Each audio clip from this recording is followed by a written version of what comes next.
Hi everyone, hope you're all doing well. It's Friday the 20th of September 2019.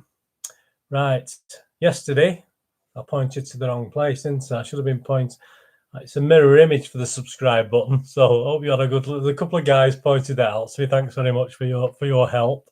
Obviously, as I say, you do when you're doing this, you forget it's not a mirror. You forget it's a mirror image, so you have to point to the other side to what you think you should be pointing. Right, that's that out of the way. That's the subscribe. But if you're not subscribed and you enjoy this, please subscribe. Tell your friends. The more the merrier.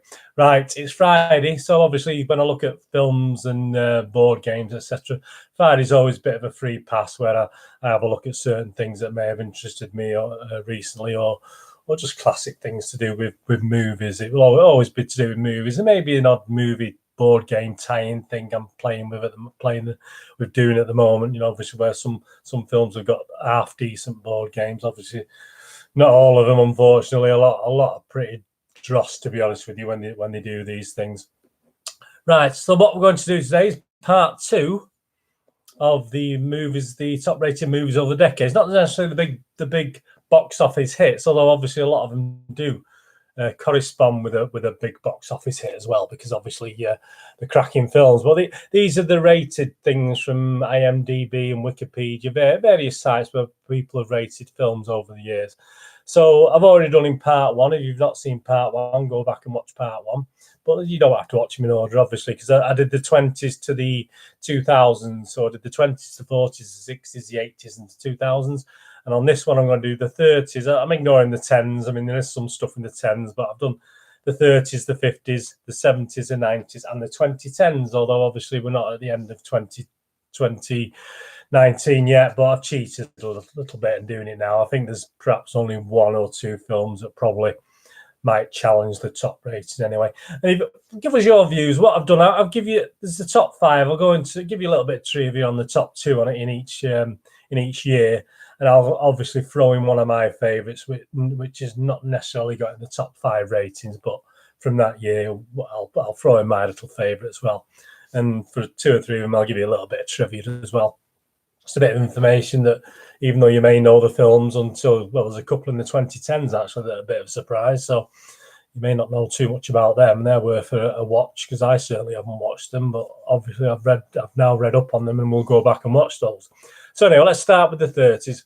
So in the 30s, we're going from the top 5 rated films. Number 5 was Mr. Smith Goes to Washington, film starring the great James Stewart. That's worth a watch.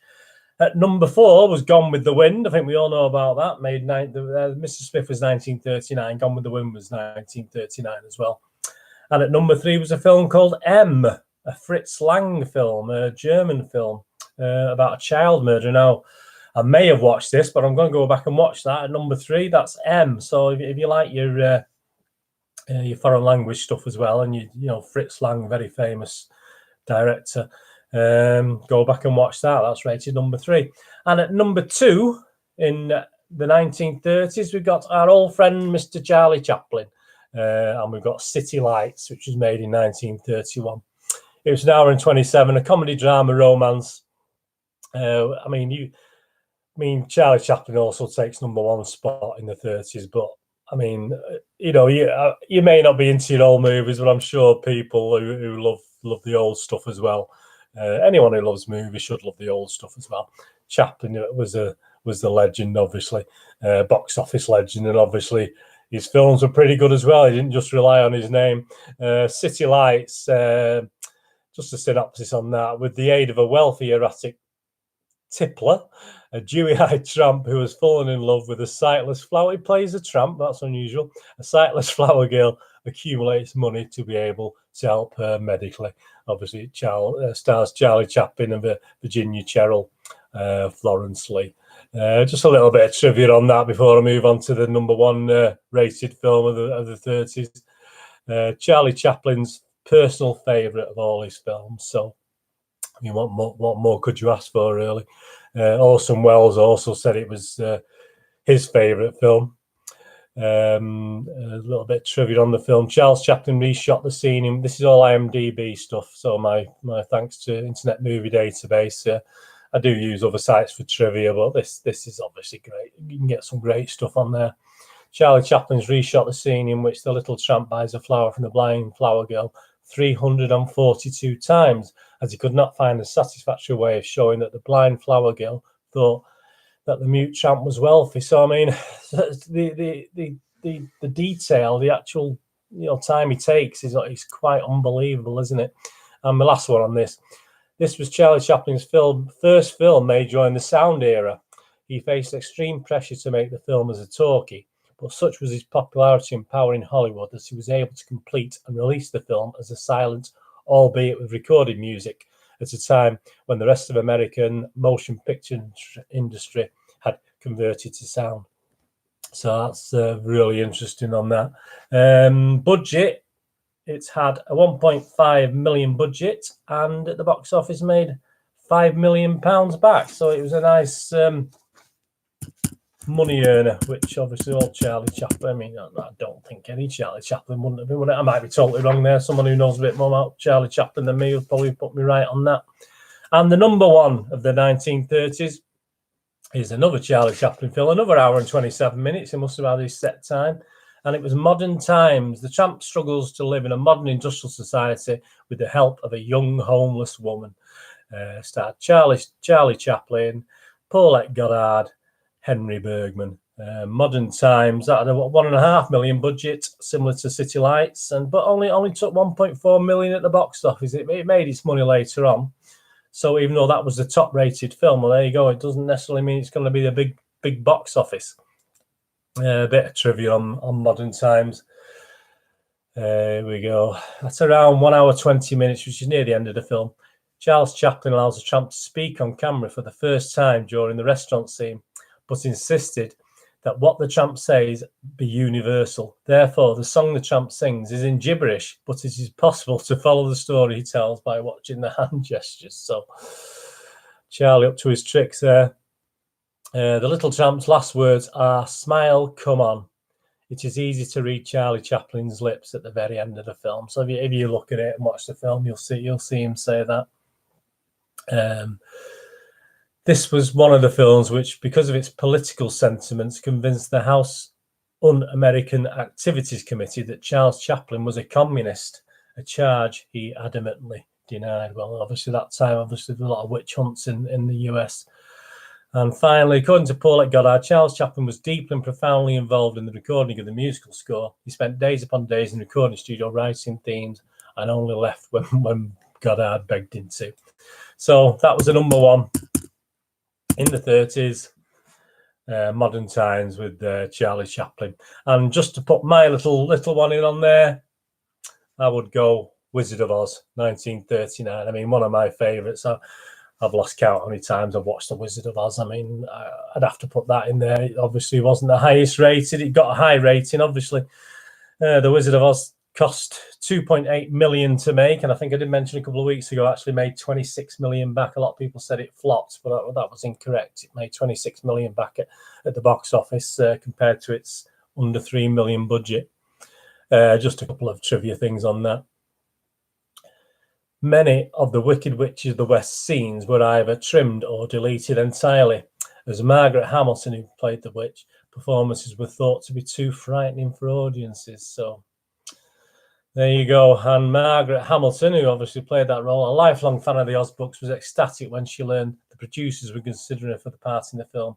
When she phoned her agent to find out what role she was up for, her agent simply replied, "The witch. Who else?" Well, there you go. So the agent knew his character very, very well. So that's a look at the 30s. Let's go on to the 50s now. So again, it's an age where some of you might not go back to these sort of things, but hey, some fantastic films. And in fifth spot in the 50s, made in 1950 with Sunset Boulevard as the fifth highest rated movie, cracking film. Cracking musical as well. We've got at number 4, Paths of Glory. I watched that a couple of months ago, actually, just when I was looking at a DVD that was selling with Kirk Douglas, a cracking war film. That's Paths of Glory at number 4. And at number 3, another of my favourites with James Stewart again, Rear Window, which fantastic movie. Obviously, Hitchcock, you've not seen that.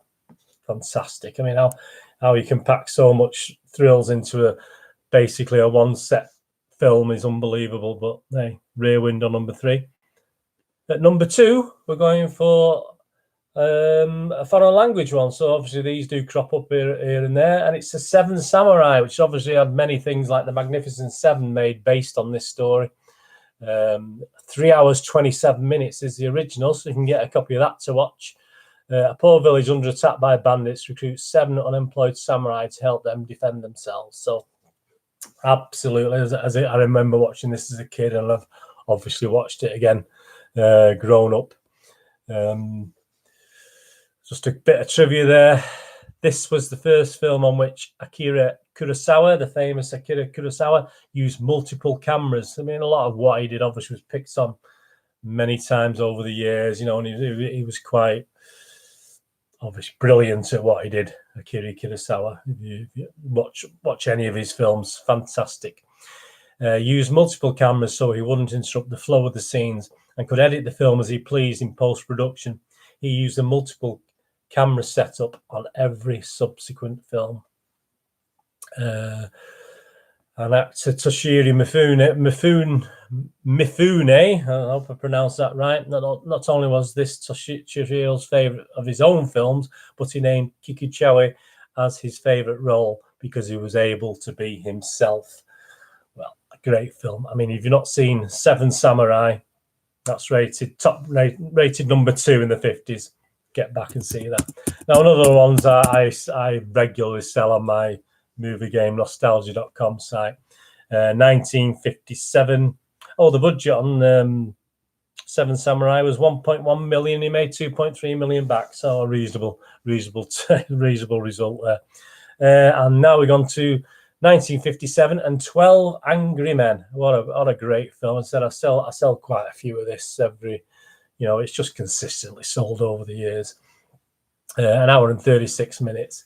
A jury holdout attempts to prevent a miscarriage of justice by forcing his colleagues to reconsider the evidence, with the fantastic Henry Fonda, Lee Jacob, Martin Balsam, and some more cracking things there.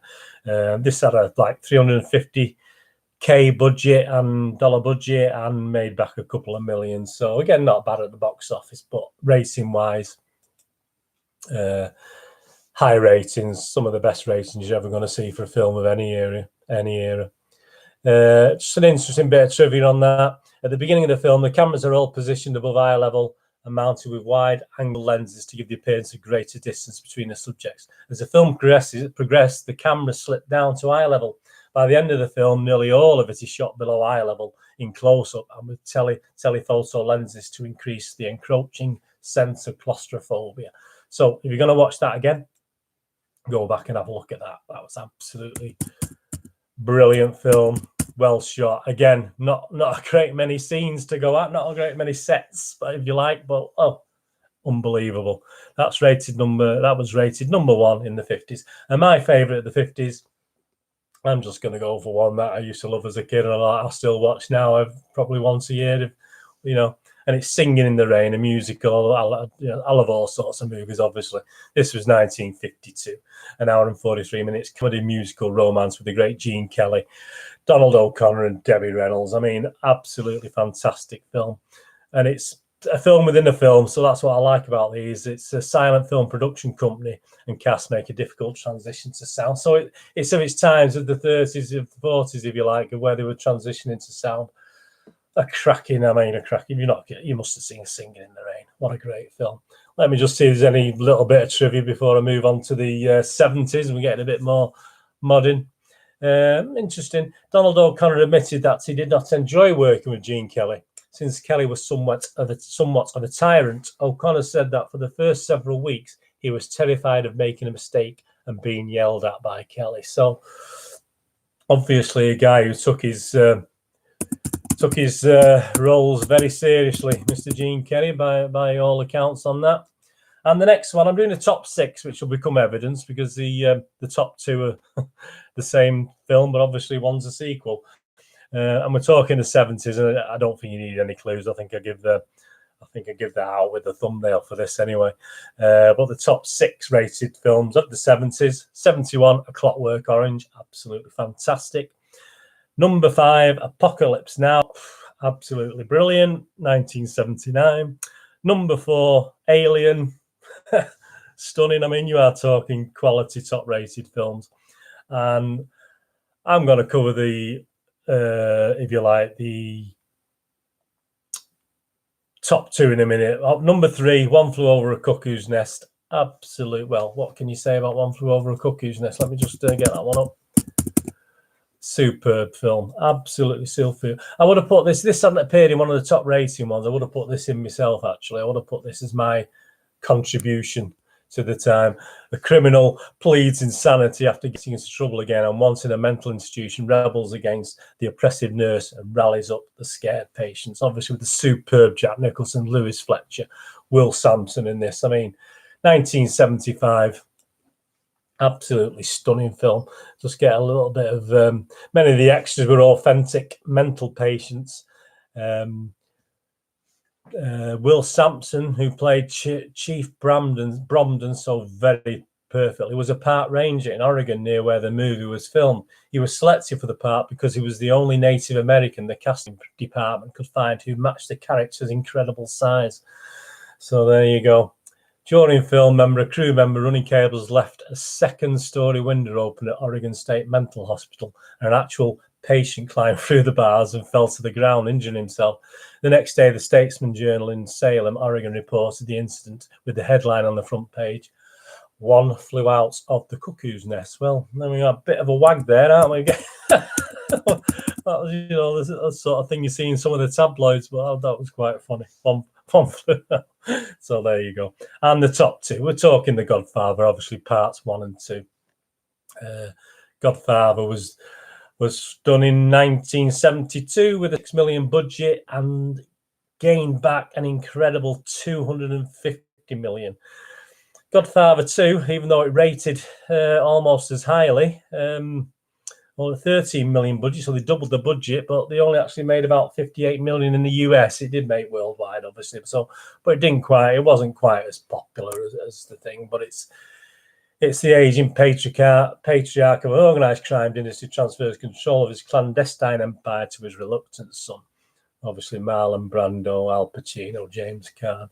I don't really need to say too much about Godfather 1 and 2, do I? I mean, a couple of bits of trivia. During an early shot of the scene where Vito Corleone returns home, his people carrying up the stairs, Marlon Brando put weights under his body on the bed as a prank to make it harder to lift him. So there you go. Marlon Brando wanted to make Don Corleone look like a bulldog, so he stuffed his cheeks with cotton wool for the audition. For the actual filming, he wore a mouthpiece made by a dentist. Yeah, I mean, some people did say he wore the cotton wool during the filming, but it was only for his audition. He wore a mouthpiece made by a dentist. The appliance is on display in the American Museum of Moving Images in New York. So if you're ever in New York, I mean, that's something you might not think of going to watch, to look at. So obviously there's so much to do in New York, but hey, that's worth a look. Obviously the Museum of Moving Image. I mean, it would be on my list. And my favourite, not the highest rated, but a good rating. And the thing I saw at the cinema when I was about 14 or 15 years old, I had to sneak into this because it was an 18 certificate, an X rating at the time in the UK. I remember putting matchstick dark to try and get me a little tash I had at the time, make it a bit darker so I looked a bit older, because I wasn't a very young, an old-looking young lad. So I did get in. I don't know how, because a lot of people didn't. I mean, but I did manage to get in, but I was quite lucky. So it was 1973. As I say, I probably saw it 73 or 74. 1974, it came out in the UK. So I was just 15. So yeah, 15, just turned 15. And I saw it when it first came out. The Exorcist, made in 1973. I had a stunning effect on me. I loved the film. Scared me to death. When a teenage girl is possessed by a mysterious entity, her mother seeks help of 2 priests to save her daughter.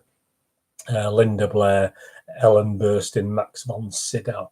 I mean, yeah, that had a lasting effect as a horror. It's probably one of the first horrors I saw at the cinema. which was allowed. So obviously, they're all X-rated. I didn't, as I say, obviously, I watched a lot of horror on the TV, but this really had a lasting effect on me. Due to the death threats against Linda Blair from religious zealots who believed the film glorified Satan, Warner Brothers had bodyguards protecting her for 6 months after the film's release. So that's my little input to the 70s films. As I say, it did get high rated, but obviously it missed out on the top 6 there. So that's my little input anyway. Right, on to here we go, the 1990s. So we're all getting to the stage, even the younger ones of you now have watched some of these films, obviously. At number 5 in the 1990s, the 1994 Forrest Gump, absolutely brilliant.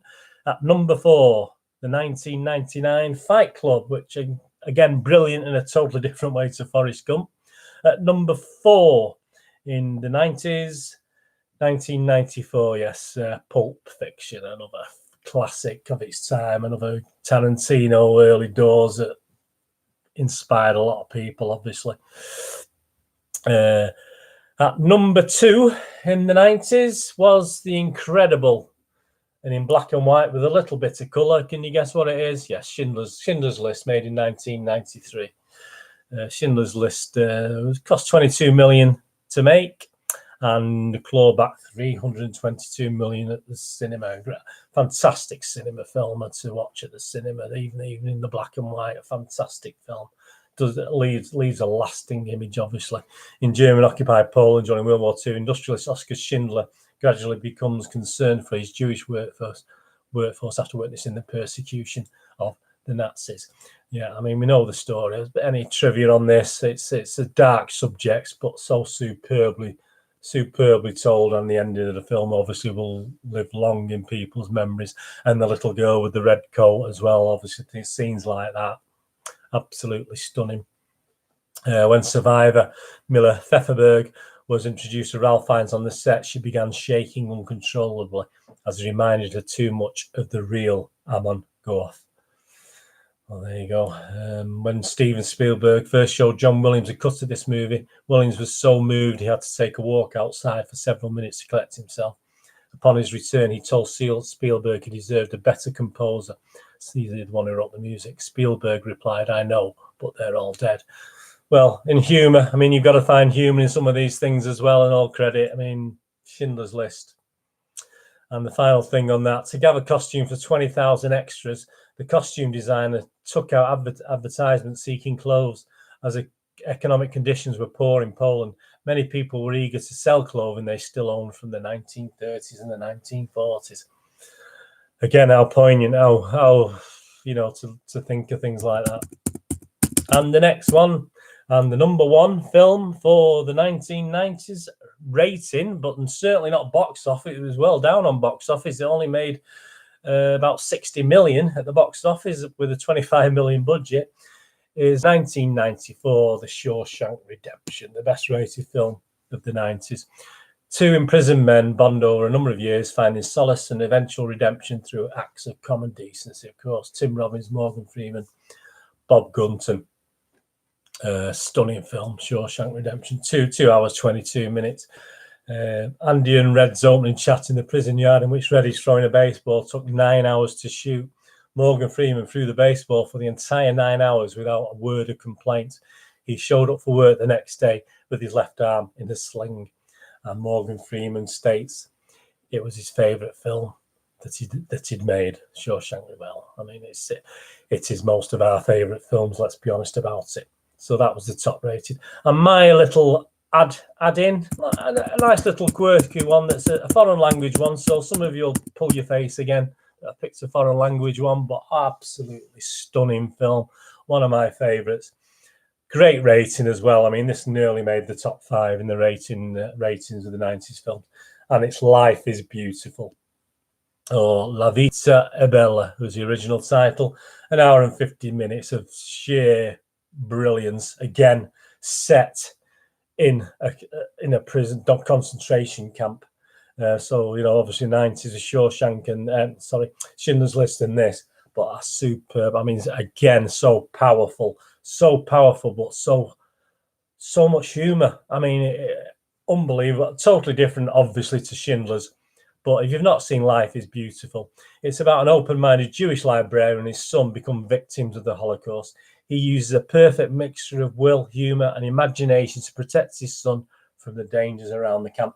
And the ending, oh, I mean, I'm filling up a little bit now, actually. Sorry, just a minute. I mean, I would have filled up a Schindler's List, but I mean, I just thought back to this now because it's such a rare film. The ending is superb, and the ending is so sad but so uplifting at the same time. Sorry about this. This is a thing we do live. Yeah. Okay. Life is Beautiful. My contribution to the 90s. Please watch that. If you've not seen it, I don't care if you don't like subtitles. Please watch Life is Beautiful. 1997. Just compose myself. And let's go to the 2010s.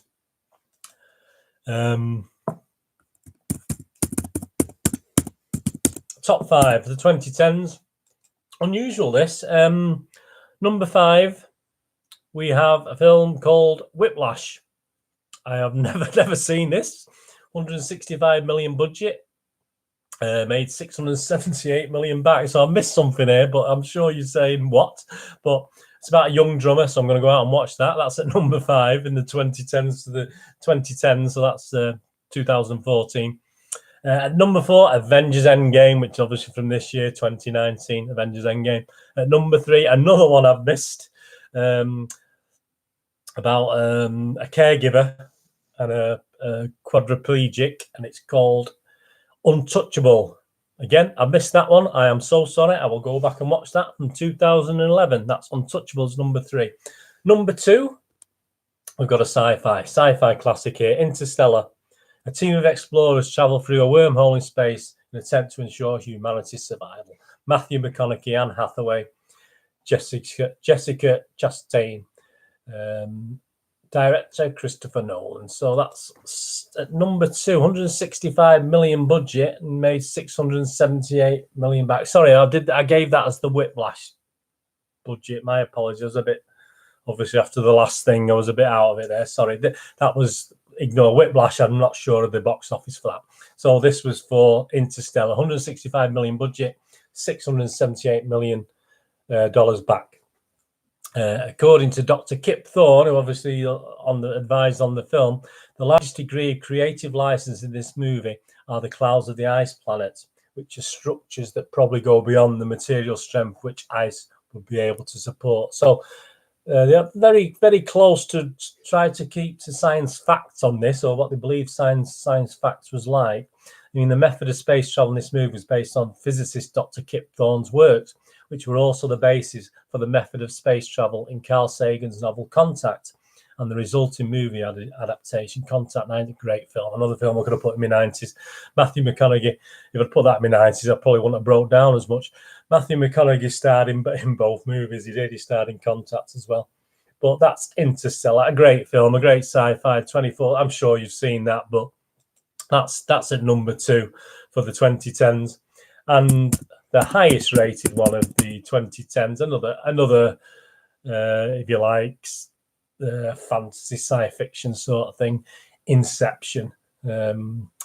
Which weighed in at 2 hours 28 minutes. A thief who steals corporate secrets through the use of dream sharing technologies, given the inverse task of planting an idea into the mind of a CEO. Of course, Leonardo DiCaprio, Joseph Gordon-Levitt, Ellen Page. Again, a great fantasy thriller. I don't know what you'd call that. It's sci-fi. Well, it's science fiction sort of stuff, isn't it? 160 million budget. Clawed back an amazing 828 million at the box office. Couple bits of trivia. In an effort to combat confusion, television broadcasts in Japan include text in the upper left corner of the screen to remind viewers which level of the dream a specific scene takes place in. Yeah, so you can't be dozing off watching this film, obviously. Ariadne, I can't spell now. I can't speak. Ariadne's hair is in a tight bun in the hotel sequence, so filmmakers don't have to figure out how her hair should move in zero gravity. And finally, last bit on this. Joseph Gordon-Levitt performed all but one of his own stunts during the fight scene in the spinning hallway. And it took nearly 8 years for Christopher Nolan to write the screenplay for this movie. 8 years. I'm sure some of us have struggled a bit longer than 8 years, but hey, that's a hell of a time. And my personal favourite, and again, it got great ratings. I'm going back to 2013. My personal favourite has to be The Wolf of Wall Street, again with Leonardo DiCaprio. Absolutely superb film. Just a crazy film. 3 hours long, a little bit long perhaps, but hey, there's so much packed into it. Biography crime drama based on a true story of Jordan Belfort from his rise to a wealthy stockbroker living in high life to his fall involving crime, corruption, and the federal government. Yeah, I mean, you just get everything in this film. I mean, it's a bit wordy at times, but there you go. A bit of trivia. The actor snorted crushed B vitamins for scenes that involved cocaine. Jonah Hill claimed that he eventually became sick with bronchitis after so much inhaling and had to be hospitalised. It's a bit sad. Wanting to work with Scorsese, Joseph Hill took a pay cut by being paid the minimum wage, which was $60,000. And the majority of the film was improvised, probably tell, as Martin Scorsese often encourages. Well, that was my personal thing of the 2010s. I hope you enjoyed that. Sorry for the mini breakdown. Very powerful. I'm not going to break down again. I'm going to be brave. I'm sorry about that, but hey, that's all part of it, isn't it? I mean, I don't edit this. Is such a go live. I think it gives a good feeling to the whole thing. Don't enjoy that. A bit over 30 minutes. I'm sorry about that, and my apologies again. Push the old subscribe button if you don't. Tell your friends. I hope this was entertaining as well as informative. I'm not sure what we're doing next Friday. I've a couple of ideas. I'll be back on Monday with the UK DVD and Blu-ray releases. I'll be back over the weekend if you're into your football with my little sister thing, Citizen, doing probably on Sunday. I'll be doing a review of City's last week. So I'll be doing a City present. Follow me on Twitter at nostalgia_movie. I'm on Facebook at Bernard Deneen with links to movie game Nostalgia, and obviously on YouTube under Bernard Deneen. So if movies are your bag, get on there. If you like board games, get on there. If you enjoy looking at some old posters and reliving memories, get on there. Just so all the playlists are there. Everything's put in a playlist so you can find it nice and easy. And I thank you very much for watching and putting up with me. And push the bell notifications. Give us a thumbs up. It's always nice to get thumbs ups. And I will see you all again on Monday. So whatever you're doing today, the sun's out at the moment. So I'll be out and about later, enjoying the last bit of autumnal sunshine that we're probably going to get in the UK. Have a great one, whatever you're doing. And have a fantastic weekend. And I'll see you all again back on Monday. Thanks for watching. Bye-bye.